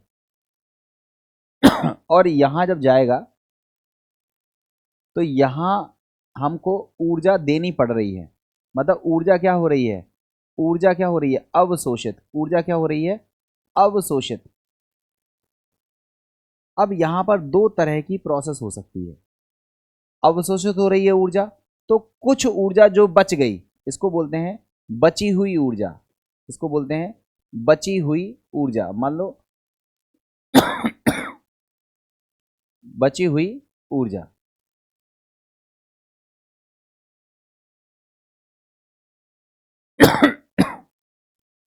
ये क्या है, बची हुई ऊर्जा है।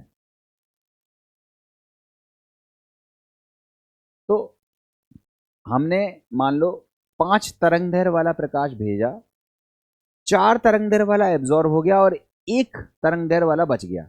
तो जो बचा हुआ ऊर्जा है वो जिस क्षेत्र में, जिस रीजन में होगा, मान लो पीले कलर का प्रकाश बच गया, तो वो कलर आपको कैसा दिखेगा, पीला दिखेगा। एक तरह का स्पेक्ट्रम होता है। दूसरा क्या होता है कि हम ऊर्जा अवशोषित कराते हैं, ठीक है, और ऊर्जा अवशोषित कराने के बाद वेट करते हैं कि अब ये इलेक्ट्रॉन वापस उतरेगा। जब वापस उतरेगा तो वो वापस उतरते समय क्या करेगा, वो वापस उतरते समय क्या करेगा, ऊर्जा का उत्सर्जन। ऊर्जा का क्या करेगा, उत्सर्जन। ऊर्जा का क्या करेगा, उत्सर्जन।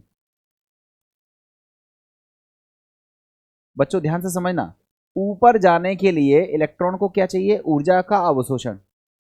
तो अवशोषण के बाद जो बच गया उससे एक स्पेक्ट्रम मिलेगा, और अगर हमने वो स्पेक्ट्रम नोटिस नहीं किया तो हम एक दूसरा स्पेक्ट्रम भी निकाल सकते हैं कि इलेक्ट्रॉन ऊपर गया, ऊर्जा इसने अवशोषित करी, अब ये ऊर्जा उत्सर्जित भी करेगा।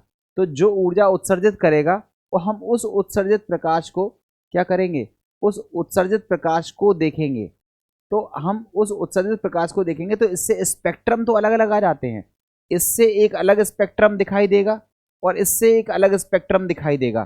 तो बच्चों हमें स्पेक्ट्रम नहीं देखना है, हमें केवल देखना है उसका कलर। तो आप बताओ बच्चों, कोई चीज़ हम आपसे बोले कि पीले रंग की क्यों दिख रही है, तो आप बोलोगे जब इस पर लाइट गिर रही है तो पीला प्रकाश अवशोषित नहीं हो रहा है, बाकी सारा प्रकाश क्या हो जा रहा है, अवशोषित। तो पीला प्रकाश कहाँ जाएगा, वापस वापस जाएगा तो आपकी आंखों पे पड़ेगा, तो वो कलर कैसा दिखेगा, पीला। तो इसी तरह से ये हो रहा है, ऊर्जा अवशोषित हुई और जो अवशोषित नहीं हुई वो बाहर निकली, वो बाहर निकली वही हमने देखी, और वही जब हमको दिखाई पड़ने लगी, मीन्स दृश्य प्रकाश के क्षेत्र में यदि वो ऊर्जा आई तो वो कलर क्या होने लगा, दिखाई देने लगा, विजिबल होने लगा, और उसी को हम लोग बोलते हैं कि ये कलरफुल कंपाउंड्स का फॉर्मेशन करते हैं। तो हमने क्या बोला, क्या देखा कि जो डी ब्लॉक के तत्व होते हैं इनमें अयुग्मित इलेक्ट्रॉन्स होते हैं। अयुग्मित इलेक्ट्रॉन होते हैं तभी डी संक्रमण देखने के लिए मिलता है। 2 मिनट के लिए सोचो, अगर मान लो हम इसमें 10 के 10 इलेक्ट्रॉन भर देते, 1 2 3 4 5 6 7 8 9 10 सब भर देते, तो आप बताओ नीचे वाला इलेक्ट्रॉन कहाँ ऊपर जा पाता, जा ही नहीं पाता, जगह ही नहीं है। भाई एक कक्षक में 3 इलेक्ट्रॉन तो हो नहीं जाएंगे।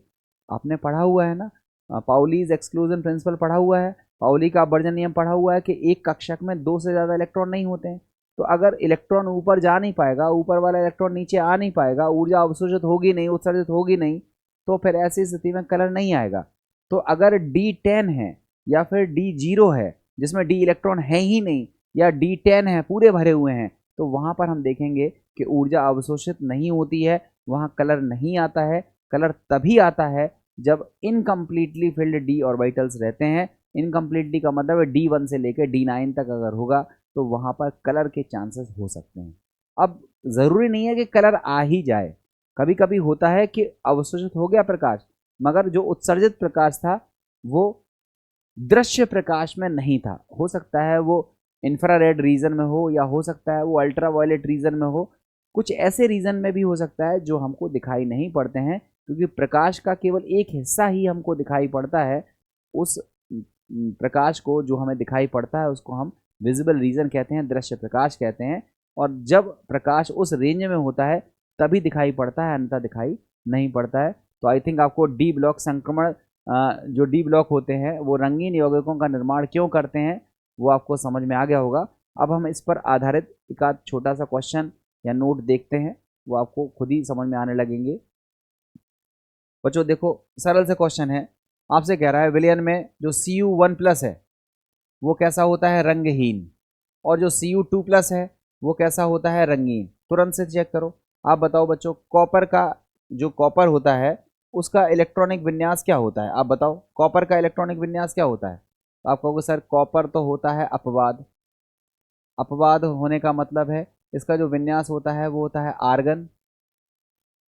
फिर क्या होता है, 3D10 4s1, ये होता है कॉपर का विन्यास। अब हम आपसे पूछ रहे हैं, चलो बच्चों अब आप बताओ Cu1+ का विन्यास। अब हम आपसे पूछ रहे हैं कि चलो अब आप बताओ हमें किसका विन्यास, Cu1+ का विन्यास बताओ, किसका, Cu1+ का। तो आप कहोगे Cu1+ का विन्यास क्या होगा, तो कहोगे आर्गन तो लिखा रहेगा, फिर क्या लिखा जाएगा, 3D10 4s0। भाई एक इलेक्ट्रॉन निकल गया। अब हमने आपसे बोला चलो ठीक है कोई बात नहीं, अब आप हमें निकाल के दिखाओ Cu2+ का विन्यास, Cu2+ का। तो आप कहोगे Cu2+ का विन्यास कैसे लिखेंगे, आर्गन, फिर क्या लिखेंगे, 3D9 4s0। तो आप बताओ बच्चों, आप खुद से देखो, ये 3D9 है, 9 मतलब इनकम्प्लीटली फिल्ड, और ये 3D10 है, ये कम्प्लीटली फिल्ड। कम्प्लीटली फिल्ड किस में है, Cu1+ में। तो Cu1+ में डी ट्रांजिशन हो गई नहीं, संक्रमण हो गई नहीं, इसलिए Cu1+ कैसा होता है, रंगहीन। और अगर हम Cu2+ की बात करें तो Cu2+ में देखो इनकम्प्लीटली फिल्ड डी है, इसलिए ये कैसा होता है, कलरफुल होता है, because of D transition, D संक्रमण की वजह से ये कलरफुल दिखाई देता है। अब बच्चों एक और क्वेश्चन देखो, लिखा है Zn2+ आयन युक्त लवण सफेद अर्थात रंगहीन होते हैं। तो आप बताओ, पहले तो Zn2+ को देखो, पहले बताओ Zn का विन्यास लिखते हैं। Zn का परमाणु क्रमांक कितना होता है? 30। और 30 का विन्यास कैसे लिखा जाता है? कहोगे आर्गन 3d10 4s2, ये जिंक का विन्यास है। अब हमने जिंक का विन्यास ना लिख करके क्या लिखना है? Zn2+ का। तो Zn2+ में क्या करोगे? S के दोनों इलेक्ट्रॉन निकाल दोगे तो S कितना हो जाएगा? 0। तो आप बताओ ये क्या है? 3d10 पूरा भरा हुआ है ना, और पूरा भरा हुआ है तो Zn2+ जिसमें भी रहेगा वो कैसा दिखेगा? सफ़ेद कलर का, या कहें तो रंगहीन दिखेगा।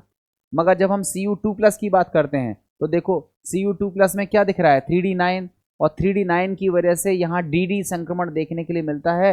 और ऐसे लवण युक्त कैसे होते हैं? नीले रंग के होते हैं। कैसे होते हैं? नीले रंग के होते हैं। तो बच्चों एक क्वेश्चन ये भी है कि कौन कलरफुल होगा, कौन कलरफुल नहीं होगा, इसको कैसे डिसाइड करेंगे? हमारा पहला काम है इलेक्ट्रॉनिक कॉन्फ़िगरेशन को लिखना, और फिर ये देखना कि D0 D10 तो नहीं है। अगर D0 D10 है तो फिर हम कहेंगे कि ये कलरलेस होगा, रंगहीन होगा। और यदि D0 D10 नहीं है, उसमें D1 से लेके D9 तक है, इनकम्प्लीटली फिल्ड है, तो वहाँ DD संक्रमण देखने के लिए मिलेगा और वहाँ पर कलर डेवलप होगा। ठीक है, ये चीज़ समझ में आ गई होगी। अब बच्चों एक और क्वेश्चन है, इसको भी देखो। आपसे कह रहा है TiH2O का होल 6 3+ बैंगनी रंग का होता है। तो आप बताओ बच्चों, ये कॉम्प्लेक्स है, इसमें हम पहले केंद्रीय धातु की ऑक्सीकरण संख्या निकालेंगे। एक्स की ऑक्सीकरण संख्या निकाल ली है, सॉरी एक्स का मान निकालना है। तो निकालने का तरीका क्या होता है? टी की ऑक्सीकरण संख्या एक्स है, ये लिगेंड है, इस उदासीन होता है, इसकी ऑक्सीकरण संख्या 0 होती है। बराबर में क्या लिखेंगे? +3। तो आप बताओ एक्स बराबर कितना आया? +3। एक्स कितना आया? +3 आया ना। मतलब टाइटेनियम की ऑक्सीकरण संख्या कितनी हमने निकाल ली? +3 निकाल ली। अब आप बताओ टाइटेनियम का परमाणु क्रमांक कितना होता है? स्कैंडियम टाइटेनियम का होता है 22।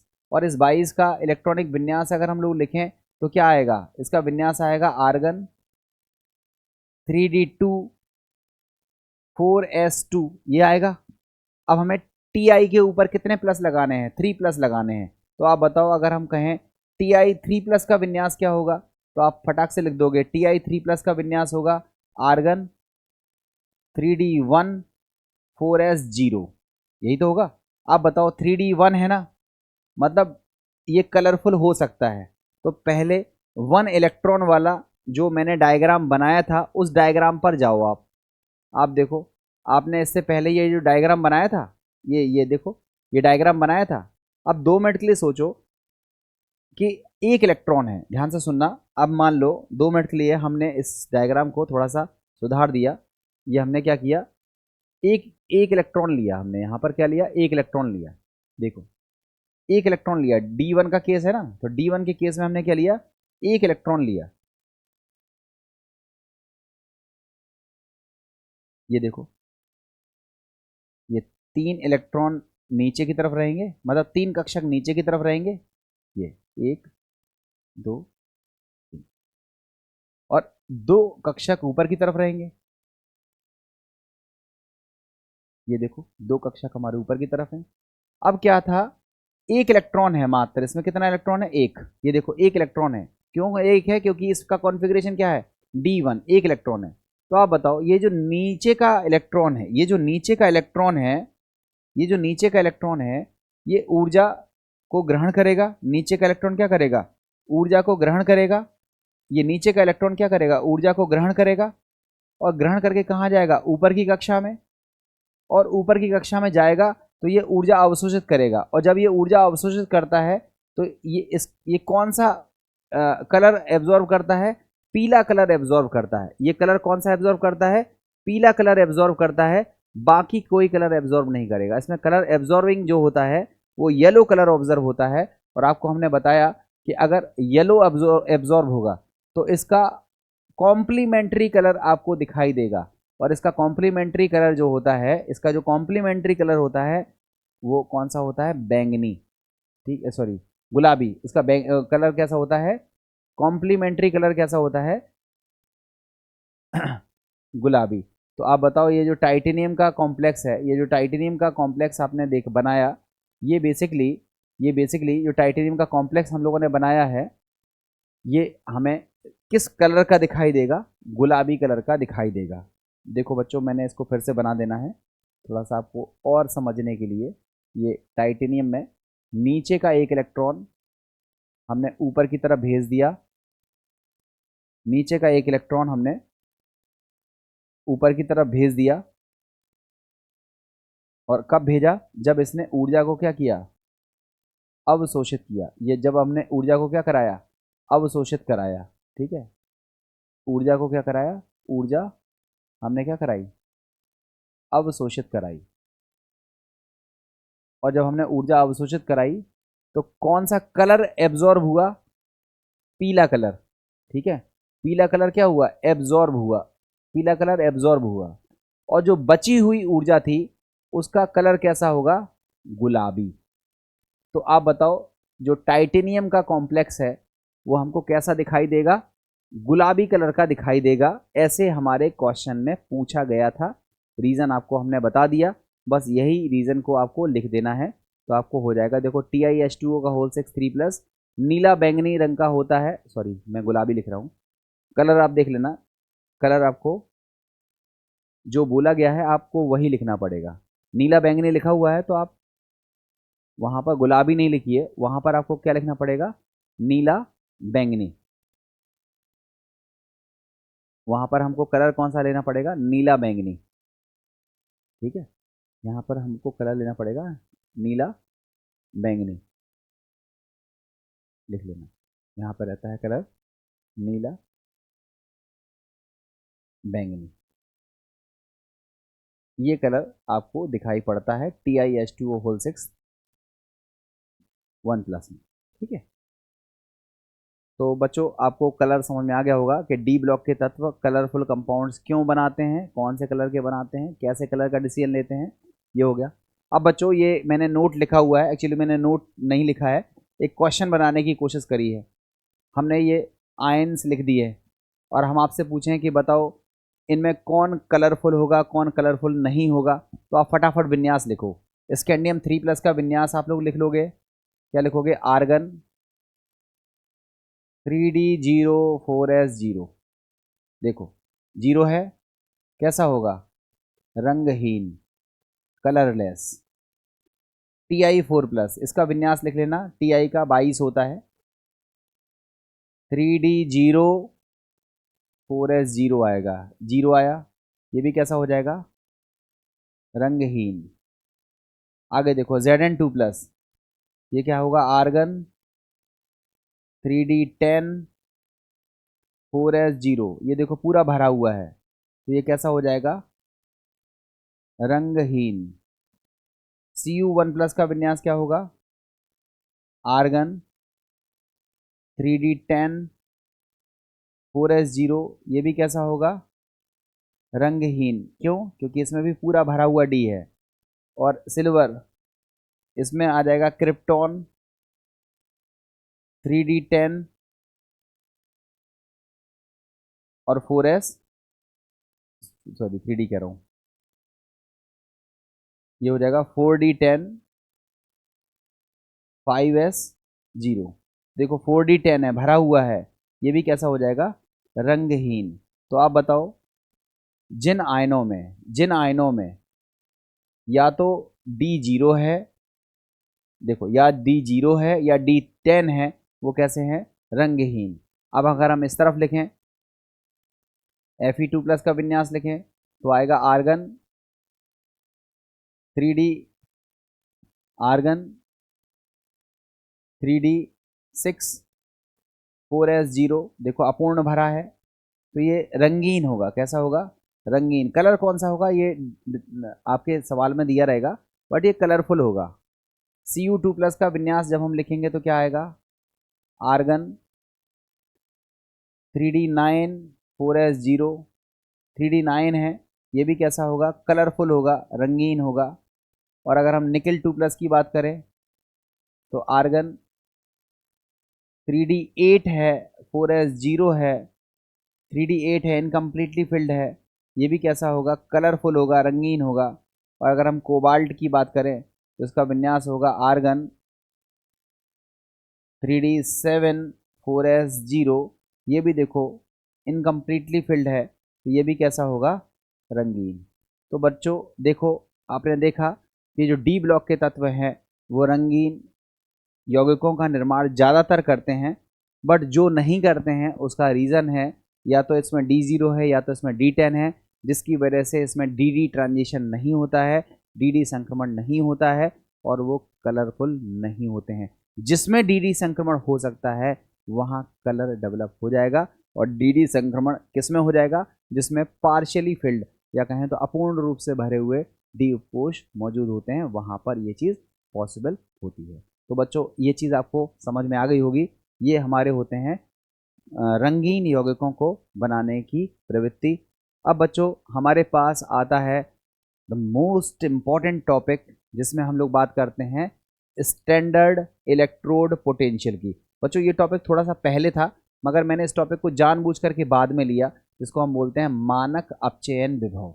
बच्चों ये टॉपिक बड़ा अच्छा टॉपिक है और ये बहुत सारे बच्चों को समझ में ही नहीं आता है कि कैसे इसको पढ़ें, कैसे इसके क्वेश्चंस करें।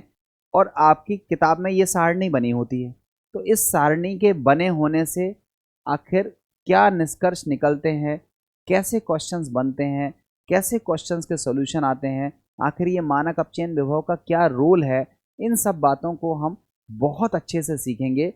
बट उसके लिए थोड़ा सा आप पहले प्लान करो, आप इतनी टॉपिक को पढ़ डालो, क्योंकि इससे पहले वाले टॉपिकों पर बहुत क्वेश्चन आते हैं। मगर जब हम जेई की बात करते हैं तो जेई में क्वेश्चन का थोड़ा लेवल अच्छा रहता है और वहाँ इस टॉपिक से क्वेश्चन खूब पूछे जाते हैं। मैंने आपको समझाने के लिए बड़े स्मॉल छोटे छोटे क्वेश्चंस बनाए हैं, और ऐसे बनाए हैं जिसमें आपका दिमाग सोचने पर मजबूर हो जाएगा कि इसको सोचते कैसे हैं, करते कैसे हैं। तो देखो ये कुछ एक क्वेश्चंस का सैंपल है जो मैंने आपको बताने की कोशिश करी है। ये एक क्वेश्चन है, आप यहीं से देख लो, ये एक क्वेश्चन है। अब देखो यहाँ पर, इधर ये एक क्वेश्चन है, ये एक दूसरा क्वेश्चन है, ये तीसरा है, ये चौथा है, ये पांचवा है, ये छठवां है, सातवां है, आठवां है, नौवां है। ऐसे 9-10 क्वेश्चन मैंने यहाँ बताने की कोशिश करी है जो आपकी सोच को डेवलप करेगी, आपकी थिंकिंग पावर को बढ़ाएगी। मैंने ये सोचते हुए कुछ एक क्वेश्चंस को यहाँ पर लिखा हुआ है। बट हमारी जो नेक्स्ट क्लास होगी उसमें मैं यहाँ डी ब्लॉक के तत्वों में ये जो स्टैंडर्ड इलेक्ट्रोड पोटेंशियल वाला टॉपिक है, न केवल इसको ख़त्म करूँगा, बल्कि जो मैंने अभी ऑब्जेक्टिव क्वेश्चंस आपको दिखाए थे वो भी मैं आपको करके बताऊंगा कि क्वेश्चंस कैसे किए जाते हैं। और हमारा तब जा कर के ये डी ब्लॉक ऑलमोस्ट पूरी तरह से फिनिश हो जाएगा। फिर हम लोग स्विच करेंगे एफ ब्लॉक की तरफ, जिसमें एक क्लास लगती है और एफ ब्लॉक हम उस एक क्लास में आपको पूरा पढ़ा देंगे। तो मुझे लगता है कि आपको आज की क्लास समझ में आई होगी, अच्छी लगी होगी। कमेंट ज़रूर कीजिएगा और सभी बच्चे इसी तरह से क्लास में जुड़े रहा कीजिए और सभी बच्चे रेगुलरिटी से वीडियो को देखिए, आपको बेहतर चीज़ें समझ में आएंगी। Okay, thank you.